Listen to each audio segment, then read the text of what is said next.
செந்தூரான் ஜோதிட அறக்கட்டளை நடத்தும் 9வது மாதாந்திர ஜோதிட கருத்தரங்கத்திற்கு வருகை தந்திருக்கும் எண்கணித ஜோதிடர் என்கேவி வினோதினி அம்மா அவர்களை உரையாற்றும்படி கேட்டுக்கொள்கிறோம். செந்தூரான் ஜோதிட அறக்கட்டளை நிறுவனர் பிரகாஷ் தம்பி அன்பு சகோதரர் அவர்களுக்கு என்னுடைய வணக்கங்கள். இங்கே வந்திருக்கும் ஜோதிட குருமார்கள் அனைவருக்கும் என்னுடைய அன்பு வணக்கங்கள். ஜோதிட நண்பர்கள், இங்கே வந்திருக்கும் ஜோதிட நண்பர்களுக்கு என்னுடைய அன்பான வணக்கங்கள். உலகெங்கும் பார்க்கும் நேயர்கள், ஜோதிட தளபதி சேனல் மூலமாக பார்க்கும் நேயர்கள் அனைவருக்கும் அன்பு வணக்கங்கள். இன்றைக்கி நான் என்ன தலைப்பு பேச போகிறேன் அப்படின்னு பார்த்துட்டிங்கன்னா, செல்ஃபோன் எண்ணை தேர்ந்தெடுப்பது எப்படி, சரிங்களா? அதை பற்றி தான் இன்றைக்கி நம்ம பார்க்க போகிறோம். எல்லோரும் தெரிஞ்சுக்கணுங்களா? சரி. இந்த செல்ஃபோன் எண் எப்படி பலன் பார்க்கறது அப்படின்னு நான் கற்றுக்கிட்டது ராஜநிலை ராஜசேகர் ஐயா அவர்களுக்கு என்னோட நன்றியை தெரிவிச்சுக்கிறேன். ஏன்னா இதை பற்றி சொல்லி கொடுத்தது ஐயா தான், அவருக்கு என்னோடைய நன்றியை தெரிவிச்சுக்கிறேங்க. ஃபோன் நம்பர் எத்தனை வருஷமாக இப்போ நான் வந்திருக்குதுங்க? ஒரு 20 வருஷமாக இருக்குமா? 20 வருஷம். அதுக்கு முன்னாடி எல்லாம் பார்த்துட்டிங்கன்னா பூத்தில் போய் ஃபோன் பேசுவோம் இல்லையா? ஞாபகம் இருக்குதா? எல்லாம் 1 ரூபா காயின் போட்டு போய் பேசிட்டு வருவோம். நல்ல வசதி உள்ள வீட்டில் தான் ஃபோன் வச்சுருப்பாங்க இல்லைங்களா? அப்போது இந்த 20 வருஷமாக தான் ஃபோன் நம்ம படிப்படியாக நம்ம என்ன பண்ணுறோம், ஃபஸ்ட்டு 98 இல்லை 94 இந்த நம்பர் தான் ஃபஸ்ட்டு வந்துச்சு. எல்லோரும் ஃபஸ்ட்டு பயன்படுத்த ஆரம்பித்தது. அதுக்கப்புறம் தான் நிறைய படிப்படியாக பயன்படுத்த ஆரம்பித்தோம். அப்போது இந்த 20 வருஷமாக தான் நம்பர்ஸை பயன்படுத்துகிறோம். இந்த ஃபோன் நம்பர் பார்த்துட்டிங்கன்னு வச்சுக்கோங்களேன், பொதுவாகவே எண்கள் தான் உலகத்தையே ஆளுது. யாரெல்லாம் ஒத்துக்கிறீங்க, யாரெல்லாம் ஒத்துக்க மாட்டீங்க? எல்லோரும் ஒத்துக்கிறீங்களா? இப்போ இங்கே காலையில் எந்திரிக்கும் போது நம்ம என்ன பண்ணுறோம், டைம் பார்த்தானே எந்திரிக்கிறோம். இப்போ இங்கே மீட்டிங் வரோம் அப்படின்னா எத்தனை மணிக்கு இங்கே மீட்டிங் ஸ்டார்ட் பண்ணுறாங்களோ அதுக்குள்ளே நம்ம இங்கே வரணும், ஓடி வரோம்ல. எத்தனை நம்பர் பஸ் பிடிச்சி வரோன்னு வரோமா? எல்லாருக்குமே பார்த்திங்கன்னா அக்கௌண்ட் நம்பர் இருக்கா? இருக்குதுங்களா? அதே மாதிரி ஃபோன் நம்பர் என்னங்க நம்மளுக்கு? இப்போ இந்த மேடமை கூப்பிடுவோன்னா அவங்க நம்பர் தெரிஞ்சாதான் அவங்களுக்கு கால் பண்ண முடியும். எங்கிட்ட பேசணும்னா என்னோட நம்பர் தெரிஞ்சாதான் பேச முடியும் இல்லையா? அப்போ அந்த ஃபோன் நம்பர் அப்படிங்கிறது என்ன? நம்மளுக்குன்னு உண்டான அடையாளமா? அப்போது இந்த அடையாளத்தை நம்ம பாசிட்டிவாக வச்சுட்டோம் அப்படின்னா நம்மளுக்கு நல்ல பலன்கள் கிடைக்குமா? யாரெல்லாம் 15 வருஷம் 20 வருஷமாக ஒரே நம்பர் வச்சுருக்கீங்க? 2 ஐயா 20 வருஷமாக ஃபோன் நம்பர் வச்சுருக்கீங்களா? நானும் அப்படித்தான் வச்சுருந்தேன் சரிங்களா? ஏர்செல்லில் ஒரு நம்பர் வந்துச்சு, அந்த நம்பரை கிட்டத்தட்ட உன்னி வச்சுருக்கேன் சரிங்களா? ரீசார்ஜ் பண்ணி மட்டும் வச்சுக்குவேன், ஆனால் அதுலேருந்து பேச மாட்டேன், ரீசார்ஜ் மட்டும் பண்ணி வச்சுப்பேன். சரி. இப்போ நாளுக்கு நாள் நம்மளுக்கு பார்த்துட்டிங்கன்னா புதுசாக நம்ம கற்றுக்கிறோமா? புது விஷயங்கள் தெரிஞ்சுக்கிறோமா? இப்போ முதல் மாதிரி பார்த்துட்டிங்கன்னா ஒரு இடத்துக்கு போகணும். இப்போ இங்கிருந்து உங்களோட குழந்தை வெளியூரில் இருக்குது, வெளி மாநிலத்தில் இருக்குது. முதலாக இருந்தால் என்ன பண்ணணுங்க? நீங்கள் 1 ரூபா காயின் போயிட்டு பேசுகிறீங்கன்னு வச்சுக்கோங்க, 2 நிமிஷம் 1 நிமிஷம் பேசுகிறோம், டக்குன்னு முடிஞ்சு போயிருமா? அப்போ நீங்கள் எத்தனை ஒரு 50 ரூபா ஒரு 100 ரூபா முடிஞ்சு போயிடும் இல்லையா? ஒரு 5 நிமிஷம் பேசுகிறதுக்குள்ள. இப்போ நம்ம எப்படி இருக்கோம்? எங்கே இருந்தாலும் சரி, அமெரிக்காவில் இருந்தாலும் சரி, இல்லை சென்னையில் இருந்தாலும் சரி, இல்லை ஆந்திராவில் இருந்தாலும் சரி, எங்கே இருந்தாலும் ஃபோன் மூலமாக நம்ம பேசுகிறோமா? இப்போது முதலெல்லாம் பார்த்துட்டிங்கன்னா நம்ம குழந்தைய படிப்புக்காகவோ இல்லை திருமணம் பண்ணி போயிட்டாலோ நம்ம ரொம்ப இப்போ எங்கள் வீட்டில் என் பொண்ணு கல்யாணம் பண்ணி போகும்போது அவ்வளோ வருத்தமாக இருந்துச்சு எனக்கு, சரிங்களா? ஆனால் இப்போ என்ன பண்ணுறோம், டெய்லி வீடியோ காலில் பேசுகிறோமா? அப்போது இந்த ஃபோன் பார்த்துட்டிங்கன்னா என்ன பண்ணுது, இப்போது ஒருத்தங்க சமையல் கற்றுக்கணும்னு வச்சுக்கோங்க. இன்று சாம்பார் செய்வது எப்படின்னு ஒருத்தங்களுக்கு சாம்பார் வைக்க தெரியல, பிரியாணி பண்ண தெரியல, உடனே ஃபோனில் போட்டு பிரியாணி செய்வது எப்படின்னு போட்டு தெரிஞ்சுக்கிறாங்களா? இதே ஜோதிடத்தில் நம்மளுக்கு ஒரு கேள்வி வருது, அப்போ என்ன பண்ணுறோம்? உடனே ஃபோனில் போட்டு பார்த்துக்கிறோமா இல்லைங்களா? இப்போ ஏதோ ஒன்று கற்றுக்கணும் அப்படின்னாலும் ஃபோனில் பார்த்து தெரிஞ்சுக்கிறோம். அதே வந்து ஒருத்தங்க வந்து யாருமே இல்லை, சரிங்களா, என்ன பண்ணுறாங்க? அவங்களுக்கு கூட வந்து என்ன நம்ம என்ன பண்ணுறோம்? இளையராஜா பாட்டை போட்டு பார்த்துட்டு நைட்டு கேட்டே தூங்குறோமா? எத்தனை பேர் கேட்டு தூங்குவீங்க? யாருமே இல்லையா? அப்போது இதே குழந்தைங்க என்ன பண்ணுறாங்க? அவங்களுக்கு பிடிச்ச கேம்ஸ் பார்த்துட்டு தூங்குவாங்க. இதே சின்ன வயதாக இருந்தால் என்ன பண்ணுவாங்க? அவங்களுக்கு பிடிச்ச ஏதாவது டான்ஸ் பார்த்துட்டு தூங்குவாங்க. பெண்கள் என்ன பண்ணுவாங்க? நாளைக்கு என்ன சமையல் பண்ணுறோன்னு அதுக்குண்டான விஷயங்களை பார்ப்பாங்க, இல்லை நாடகம் பார்ப்பாங்க. அப்போ வந்து இந்த ஃபோன் வந்து என்ன பண்ணுது? யாருமே இல்லைனாலுமே நம்ம கூட ஒருத்தங்க இருக்காங்க அந்த ஃபீலை கொடுக்குதா கொடுக்கலையா? யாருமே இல்லைன்னா இப்போ வந்து ஒரு 5 வருஷத்துக்கு முன்னாடின்னு வச்சுக்கோங்க, இப்போ நான் கோயம்புத்தூர்லேருந்து திருச்செங்கோடு வரேன்னா எனக்கு ஒரு ஆள் துணைக்கு வேணும். இப்போ வந்து என்னங்க, ஃபோன் தான் கையில் இருக்குது. எங்கே போனாலுமே நம்மளுக்கு எதாவது ப்ராப்ளம்னா பக்கத்தில் யார் இருந்தாலும் நம்ம கூப்பிட்டுக்கலாம் இல்லையா? எங்கேனாலும் நம்மளுக்கு ஒரு பிரச்சனை அப்படின்னா இந்த ஃபோன் வந்து நம்மளுக்கு பல விதத்தில் உதவியாக இருக்குது, இருக்கா? அப்போது இந்த நம்பர் வந்து பார்த்துட்டிங்கன்னு வச்சுக்கோங்களேன், இப்போ ஃபோன் வாங்கிடுறீங்க, அது 50,000 இருக்கலாம், 1,00,000 இருக்கலாம், இல்லை 10,000 ரூபாய் இருக்கலாம். ஃபோன் மட்டும் வாங்கிட்டா பேச முடியுமா? ஃபோன் மட்டும் வாங்கினா பேச முடியாதுல்ல. அதுக்குள்ளே என்ன வேணும்? சிம்மு வேணும். அப்போ அந்த சிம்மு வந்து நம்ம எப்படி வாழ்கிறோமோ, உங்கள் ஜாதகம் எப்படி இருக்கோ, நீங்கள் எப்படி வாழ்கிறீங்களோ அதுக்கு தகுந்த மாதிரி தான் எண்கள் அமைஞ்சிருக்கும். நல்ல எண்கள் இருக்குது அப்படின்னா உங்கள் வாழ்க்கை படிப்படியாக ஒரு உயர்வுக்கு இருக்கும். இதே நல்ல நம்பர்ஸ் இல்லை அப்படின்னா கண்டிப்பாக அது என்ன பண்ணும்? ஏதோ ஒரு கட்டத்தில் நம்மளுக்கு மோசமான பலன்களை கண்டிப்பாக கொடுக்கும். அப்போது இந்த சிம்முக்குள்ள இருக்கிற நம்பர் வந்து தான் என்ன எப்படி வேலை செய்யுது? எந்திரமாக வேலை செய்யுது, மந்திரமாக வேலை செய்யுது. ஓகேங்களா? எப்படி வேலை செய்யுதுங்க? எந்திரமாக வேலை செய்யுது, மந்திரமாக வேலை செய்யுது. அப்போது என்ன மாதிரி எண்களை நீங்கள் வச்சுருந்தா உங்களுக்கு நல்ல மாற்றத்தை கொடுக்கும்னு ஃபஸ்ட்டு சொல்கிறேன், சரிங்களா? நோட் பண்ணிக்கோங்க, ஓகேங்களா? இப்போ வந்து ஃபோன் நம்பரில் 10 நம்பர் வருதுங்களா? 10 நம்பர் வருதுங்களா? அதில் முதல் 2 எண்கள் வந்து பார்த்துட்டிங்கன்னா ஜாதகர். இப்போ நம்ம ஜாதகத்தில் என்ன பார்ப்போம்? லக்னம்னு பார்ப்போமா? அதே தான் ஃபஸ்ட்டு 2 நம்பர் ஜாதகர். இரண்டாவது 2 நம்பர் என்னன்னு பார்த்துட்டிங்கன்னா ஆணாக இருந்தால் மனைவி, பெண்ணாக இருந்தால் கணவர், சரிங்களா? மூன்றாவது எண்ணுன்னு பார்த்துட்டிங்கன்னா தொழில். நீங்கள் என்ன தொழில் பண்ணிட்டு இருக்கிறீங்களோ அது சம்பந்தமான எண்கள் இருக்கணும் ஃபோன் நம்பரில், அப்போ தான் நீங்கள் ஜெயிக்க முடியும், சரிங்களா? அடுத்தது 4வது 2 நம்பர் என்னன்னு பார்த்துட்டிங்கன்னா சொத்து. சொத்துனா உடனே வீடு வாசல் என்ன சொல்கிறது, கோடிக்கணக்கான சொத்துன்னு இல்லை, நம்ம சேமிக்கக்கூடிய பணம் கூட சொத்து தான் நம்மளுக்கு. நம்ம ஒரு வாகனம் வச்சுருந்தா அதுவும் கூட சொத்து தான் நம்மளுக்கு. வாகனமே இல்லாமல் எத்தனை பேர் இருக்கிறாங்க இல்லைங்களா? அப்போ அதனால நிலையாக இருக்கணும்னா சொத்து ஸ்தானம் பலமாக இருக்கணும், சரிங்களா? அடுத்தது 5ஆம் இடம் என்னங்க? குழந்தைகள்.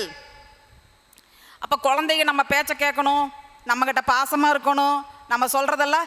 ஏன்னா அதாவது எப்படின்னா நம்மளோட அனுபவம், நம்ம பட்ட கஷ்டம் நம்ம குழந்தைங்க படக்கூடாதுன்னு தான் நினைப்போம், யாராக இருந்தாலுமே இல்லையா?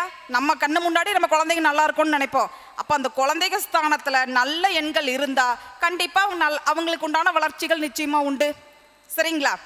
அடுத்தது டோட்டல், அதாவது 10 நம்பரை கூட்டினா ஒரு ஆன்சர் வருமில்ல, அது என்னன்னு பார்த்துட்டிங்கன்னா குடும்பம், உங்களோட கொடுப்பினை. எப்படிங்க? குடும்பஸ்தானம் நல்லா இருந்தால் நம்மளுக்கு எல்லாருமே என்ன பண்ணுவாங்க? நம்ம குடும்பமே நம்மளுக்கு சப்போர்ட்டாக இருக்கும். கண்டிப்பாக நம்ம சம்பாதிக்கிற பணம் என்னங்க? விரயமாகாமல் நம்ம குடும்பத்துக்கு செலவாகும், வீண் விரயங்கள் ஏற்படாது, ஓகேங்களா? இதுதான் வந்து ஃபோன் நம்பருக்கு உண்டான பலன் வந்து நம்ம இப்படி தான் பார்க்கணும், புரிஞ்சிருச்சா? அடுத்தது என்ன மாதிரி எண்களை நீங்கள் வச்சுருக்கலாம் அப்படின்னு ஃபஸ்ட்டு பார்த்துக்கலாம், சரிங்களா? ஃபோன் நம்பரில் ஃபஸ்ட்டு 2 நம்பர் ஜாதகர்னு நான் சொல்லிட்டேன். 95 80. இப்போ 95ன்னு வச்சுக்கோங்க. ஃபஸ்ட்டு செவ்வாய், அதுக்கப்புறம் 5ங்கிறது என்ன, புதன் வந்துட்டாரா? வந்துட்டாருங்களா? அப்போது உங்களோட ஜாதகத்தில் செவ்வாயும் புதனும் நல்லா இருக்காங்க, இல்லை ஒரு கிரகனாவது நல்லா இருக்குன்னா கண்டிப்பாக அந்த 95 என்ன பண்ணும், உங்களுக்கு பொருளாதார முன்னேற்றத்தை கொடுக்கும், நிச்சயமாக ஒரு மாற்றத்தை கொடுக்கும். சரிங்களா? அடுத்த நம்பர் 80. ஓகேங்களா? ஃபஸ்ட்டு 2 நம்பரில் 80. அடுத்த நம்பர் என்ன, 93, 92. சரிங்களா? 92 வந்து பார்த்துட்டிங்கன்னா ஒரு ஐஸ்வர்யத்தை கண்டிப்பாக கொடுக்கும். என்னோட ஜிபே நம்பர்லலாம் பார்த்துட்டிங்கன்னா தொழில் ஸ்தானத்துலேயே அந்த நம்பர் தான், குழந்தை ஸ்தானத்துலேயே அந்த நம்பர் தான் நான் வச்சுருக்கேன். அதெல்லாம் மாற்றினதுக்கு அப்புறம் தான் என்னோட வாழ்க்கையில் பொருளாதார முன்னேற்றங்கிறது ஏற்பட்டுச்சு. சரிங்களா? அடுத்தது 89, அடுத்து 84, 97. சரிங்களா? அதுக்கு அடுத்தது 79, 74. ஓகேங்களா? அப்போ அதே மாதிரி 85. இந்த நம்பர்ஸ் எல்லாம் இருக்குது அப்படின்னா கண்டிப்பாக எவ்வளோ பிரச்சனை வந்தாலும் அவங்க மீண்டு வந்துருவாங்க. சரிங்களா? இது எல்லாமே என்னங்க, பாசிட்டிவான நம்பர்ஸ். ஓகேங்களா? சரி, இப்போ என்னென்ன நம்பர்ஸ் ஃபஸ்ட்டு ஸ்தானத்தில் இருக்கக்கூடாதுன்னு சொல்கிறேன், அதையும் நோட் பண்ணிக்கோங்க. சரியா? இப்போது ஒரு நம்பரில் 96ன்னு ஒருத்தர் வச்சுருக்கிறாரு. ஸ்டார்டிங் நம்பர் 96, 26ன்னு வரும்னு நினைக்கிற ஒரு சீரியல். 96ன்னு ஒரு நம்பர் ஒருத்தர் வச்சிருக்கிறாரு. அவர் எப்படின்னா, அவரை எல்லாருமே எப்படி பயன்படுத்துகிற வரைக்கும் பயன்படுத்திட்டு கழட்டி விட்டுருவாங்க. எப்படிங்க, அவர்கிட்ட இருந்து எல்லா உதவிகளையும் வாங்கிட்டு என்ன பண்ணிடுவாங்க, அவர் தேவை முடிஞ்சோடனே கழட்டி விட்டுருவாங்க. 96 அந்த பலனை கொடுக்கும். இப்போ 9, 6 என்ன வருதுங்க,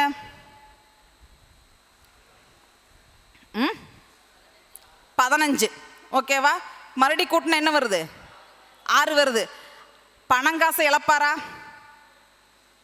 மற்றவங்களை நம்பி ஏமாந்துருவாரா? பணங்காசில் இழப்பாரா? பொருள் விரயம் கண்டிப்பாக உண்டா? அப்போ இந்த 96 என்ன பண்ணும், நண்பர்களுக்காக மற்றவர்களுக்கு பண்ணி என்னங்க உதவி பண்ணி ஏமாந்துருவாங்க. யூஸ் பண்ணுற வரைக்கும் யூஸ் பண்ணிவிட்டு கழட்டி விட்டுருவாங்க. இது ஃபஸ்ட்டு முதல் ஸ்தானத்தில் இருந்தால் இந்த பலனை கொடுக்கும். அடுத்த நம்பர் போகலாங்களா? அடுத்தது 86. 96க்கு அப்புறம் என்ன, 86. இது வந்து எப்படி தெரியுங்களா, இவரே போய் என்ன பண்ணுவார், நான் உதவி பண்ணுறேன் அப்படின்னு போய் ஜாமீன் இது போட்டு பிரச்சனையெல்லாம் மாட்டிப்பார். எப்படிங்க, பல பிரச்சனைகளை தானே தேடிக்கிறது. இவருக்கு யாரும் பண்ண வேண்டாம், இவரே தேடிப்பார். ஓகேங்களா? அந்த நேரம் நம்மளுக்கு வந்து என்னதான் புத்திசாலியாக இருந்தாலுமே அந்த நேரம் என்ன பண்ணும், நம்மளை வந்து என்ன பண்ணிடுங்க, அந்த நேரம் புத்தி வேலை செய்யாது. இன்றைக்கி நாங்கள் வந்து திருச்செங்கோட்டில் கோயம்புத்தூரில் இருந்து திருச்செங்கோடு வர்றோம். வந்துட்டு இருக்கும்போது என்ன ஆச்சுன்னா, ஏதோ ஒரு இடத்துல பாதையை அடைச்சி மாற்றி போட்டாங்க. சரிங்களா? ஈரோடு வந்து அந்த பஸ் ஸ்டாண்ட்லேருந்து வந்திருந்தா நேராக வந்திருக்கலாம். ஆனால் என்ன சொல்லுது, புத்தி என்ன சொல்லுது, பஸ் ஸ்டாண்டு போய் போன்னு சொல்லுது. ஆனாலும் இந்த கட்டில் போயிடலாம், நம்ம ஜெயிச்சுக்கலான்னு என்ன சொல்லுது, மனம் என்ன சொல்லுது, இந்த வழியாக போய் சுற்றுன்னு சுற்றி 4 மணி நேரம் கழித்து வந்து சேர்த்துருக்குறோம். புரிஞ்சுதுங்களா? அப்போ இந்த மாதிரி தான் நடக்கும். நம்ம ஈஸியாக போய் ஒரு இடத்துக்கு போயிடலாம், நம்ம என்ன பண்ணுறோம், ஷார்ட்கட்டில் போகணும்னு இப்போ பிரச்சனையில் மாட்டிக்கிறோம். புரிஞ்சுதா? அடுத்தது 91. 91 என்னங்க, செவ்வாய் சூரியன் கூட்டினா என்ன வருது, 10. 10 சூரியன் என்னங்க, புகழை கொடுப்பாரா, மரியாதை கொடுப்பாரா? இப்போ ஒருத்தர் வந்து மெக்கானிக் ஷாப் வச்சுருக்கிறாருன்னு வச்சுக்கோங்க. அவர்கிட்ட போய் வண்டி விட்றவங்கெல்லாம் என்ன சொல்லுவாங்கன்னா, அண்ணா சூப்பராக இருந்ததுண்ணா நீங்கள் பண்ணுனது, வண்டி ஸ்மூத்தாக போகுதுண்ணா எல்லாம் சொல்லுவாங்க. ஆனால் காசு வராது, சம்பாதிக்க முடியாது. பேர் மட்டும் வந்து என்ன பண்ணுறது, பேர் மட்டும் இருந்தால் நம்ம பேரை வச்சு எங்காவது எதாவது வாங்க முடியுமா? பணம் வரணும் இல்லை, வருமானம் வரணும் இல்லை. சரிங்களா? அப்போ வந்து அந்த 91 என்ன பண்ணோம், பேர் புகழ் மரியாதை கௌரவம் இதெல்லாம் கொடுக்கும். சூரியனா கொடுப்பாரா? நிலை. ஆனால் டெய்லி வேலை வருமா? வேலை வரும். எப்படிங்க? டெய்லி வேலை செய்வாரா? வேலை செய்வார். கரெக்டாக காலையில் வந்து கடையை திறக்கிறது, ஈவினிங் முடிக்கிறது, இந்த மாதிரி இருப்பார். ஆனால் அவருக்குன்னு உண்டான வருமானங்கள் வராது. பேர், புகழ், கௌரவம் மட்டும்தான் இருக்கும். சரிங்களா? அடுத்தது ஸ்டார்டிங் நம்பர் என்ன நம்பர்னு பார்த்துட்டிங்கன்னா 63. என்னதுங்க? சுக்கிரன், குரு. இந்த நம்பர் வந்து பார்த்துட்டிங்கன்னு வச்சுக்கோங்களேன், கஷ்டப்பட்டு ஒன்று உருவாக்குவாங்க. எப்படிங்க? ஃபஸ்ட்டு வந்து நம்மளுக்குன்னு ஒரு வாடிக்கையாளர் உருவாக்குறதே கஷ்டம். இருக்கிற வாடிக்கையாளர் தக்க வச்சுக்கொண்டு தான் எல்லாருமே நினைப்பாங்க. கஷ்டப்பட்டு ஒன்று உருவாக்கி கடைசியில் பார்த்தா ஒன்றுமே இல்லாத சூழ்நிலைக்கு வந்துடும். அதே மாதிரி கணவன் மனைவிக்குள்ள கருத்து வேறுபாடுகள் வரும். ஓகேங்களா? குடும்ப பிரச்சனைகள் கண்டிப்பாக இருக்கும். அப்போ அந்த 63 அப்படிங்கிறது வந்து எப்படின்னா, ரொம்ப கஷ்டப்பட்டு உருவாக்கி கடைசியில் எங்கே ஆரம்பித்தோமோ, நம்ம எதுலேருந்து ஆரம்பித்தோமோ அதுலேயே வந்து நிற்கிற மாதிரி சூழ்நிலைகளை கொண்டு வந்து விட்டுரும். அதனால் ஸ்டார்டிங் நம்பர் 63 வைக்கலாமா? அப்போ யாரெல்லாம் 63 வச்சுருக்காங்களோ அவங்களோட வாழ்க்கையை நீங்கள் போய் பாருங்கள். பக்கத்தில் உங்கள் ரிலேட்டிவ் இல்லை உங்கள் குடும்பத்தில் இருக்கிறவங்க எப்படி இருக்குதுன்னு பாருங்கள். சரிங்களா? அடுத்த நம்பர் வந்து பார்த்துட்டிங்கன்னா 62. 62 என்ன பண்ணும்? சுக்கிரன், சந்திரன். காசு எவ்வளோ வந்தாலும் விரயங்கள் கண்டிப்பாக உண்டு. பணப்பற்றாக்குறை இருந்துகிட்டே இருக்கும். சரிங்களா? அதே மாதிரி என்ன சொல்கிறது, விரயங்கள் கண்டிப்பாக உண்டு. சரிங்களா? அப்போ அந்த 62 வைக்கலாமா? 62 வைக்கக்கூடாது. அதே மாதிரி வந்து பார்த்துட்டிங்கன்னா 83. 1983 அப்படின்னு ஒருத்தர் ஒரு வருஷத்தில் பிறந்திருக்காங்கன்னு வச்சுக்கோங்களேன். அவங்களுக்கு பொருளாதாரத்துலேயும் சரி, வருமானத்துலேயும் சரி, மனசில் ஒரு பயம் இருந்துகிட்டே இருக்கும். சரிங்களா? அப்போ அந்த 83ங்கிற நம்பரை ஸ்டார்டிங்கில் வச்சுட்டாங்க அப்படின்னா ஒரு விதமான பயம். நம்ம ஜெயிச்சிருவோமா? நம்ம இப்படியே தான் நம்ம லைஃப் இருக்குமா? நம்ம எப்போ ஜெயிப்போம் அப்படிங்கிற ஒரு பயம். இப்போது எப்படின்னா, என்னால் முடியும் அப்படின்னு நினச்சா பண்ணிடலாம் இல்லையா? இப்போது இங்கே வந்து நின்று பேசுகிறேன்னா என்னால் முடியும்னு நினச்சாதான் நான் பேச முடியும். இல்லை என்னால் முடியாது, பயமாக இருக்குது, இது வந்து உலகமே பார்க்குது, தப்பாக இது பேசிட்டா என்னை வந்து ஏதோ ஒன்று கமெண்ட் போடுவாங்க அப்படின்னு பயந்தோம்னா பேச முடியுமா? பேச முடியுங்களா? எல்லாத்தினாலையும் வந்து பேச முடியுமா? அப்போது அந்த பயம் இருக்கக்கூடாது. நம்மளுக்குன்னு ஒரு தைரியம், தன்னம்பிக்கை கண்டிப்பாக இருக்கணும். அப்போது இந்த 83 என்ன பண்ணுன்னா மனதளவில் ஒரு பயத்தை கண்டிப்பாக கொடுக்கும். ஓகேங்களா? அப்போ அந்த நம்பரை பயன்படுத்தலாமா? சரி. அடுத்தது வந்து பார்த்துட்டிங்கன்னா 75. 75 வந்து பார்த்துட்டிங்கன்னா, நான் ஒரு வண்டி வச்சுருந்தேன், கடனே இல்லாமல் இருந்துச்சு. சரிங்களா?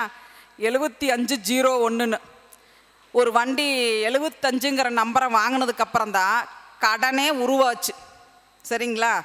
அப்போ வந்து இந்த 75 என்ன பண்ணுன்னா, சின்ன கடனாக இருக்கிறது பெரிய கடனாக உருவாயிரும். நீங்கள் சின்ன கடன் வாங்கினா போதும், பெரிய கடனாக உருவாயிரும். ஓகேங்களா? அப்போது 75 பயன்படுத்தலாமா? பயன்படுத்தக்கூடாது. சரியா?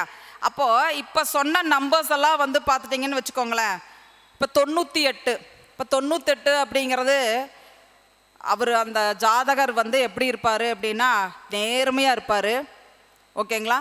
ஆனால் மற்றவங்கக்கிட்டையும் நேர்மையை எதிர்பார்ப்பார். ஆனால் அவர் எதிர்பார்த்த மாதிரி மற்றவங்க இருக்க மாட்டாங்க. சூழ்நிலையும் அப்படி இருக்காது, அவங்க எதிர்பார்க்குற நபர்களும் அப்படி இருக்க மாட்டாங்க. அப்போது ஒவ்வொரு எண்களுமே பார்த்துட்டிங்கன்னா தனித்துவம் உள்ளது. ஒவ்வொரு எண்களுக்குமே பலன்களும் உள்ளது. அப்போ வந்து இப்போ சொன்ன நம்பர்ஸ் எல்லாம் பாருங்கள், உங்களோட அனுபவத்தில் ஆய்வு பண்ணி பாருங்கள். சரிங்களா? மேட்ச் ஆச்சுன்னா எடுத்துக்கோங்க. ஏன்னா வந்து நான் வந்து பார்த்துட்டிங்கன்னு வச்சுக்கோங்களேன், 20 வருஷமாக ஒரு நம்பரை பயன்படுத்திகிட்டு இருந்தேன். அது என்ன மாதிரி விளைவுகளை கொடுக்குன்னு உடனே மாற்றினேன். சரிங்களா? அந்த பலன்கள் தெரிஞ்சுட்டு உடனே மாற்றம் பண்ணி இன்னைக்கு வந்து பார்த்துட்டிங்கன்னு வச்சுக்கோங்களேன், நிறைய பேர்த்துக்கு நல்ல மாற்றங்கள் வந்திருக்குது. சரிங்களா? அப்போ வந்து எனக்கு நிறைய மீட்டிங்கில் நான் சொல்லியிருக்கேன், நன்றி சொல்கிறவங்களே எனக்கு டெய்லி ஒரு 50 பேர் நன்றி சொல்லுவாங்க. சரிங்களா? ஒவ்வொரு நாளும் எனக்கே கோபம் வந்துடும், எத்தனை பேர்த்து கூட பேசுறது அப்படின்னு. அந்த மாதிரி என்னென்னா, எங்கேயோ ஒரு என்ன சொல்கிறது, நம்ம வீட்டு வேலையை பார்த்துட்டு குடும்பத்தை பார்த்துட்டு இருந்தவங்களுக்கு இந்த அளவுக்கு வந்திருக்குன்னா அந்த எண்கள் தான் என்னை உயர்த்தி இருக்குது. அப்போ நல்ல எண்கள் வந்து எப்படின்னா, நல்ல எண்களை பயன்படுத்தும் போது கெட்டவங்கள்லாம் உங்களை விட்டு போய் நல்லவங்க தொடர்பெல்லாம் கண்டிப்பாக வரும்.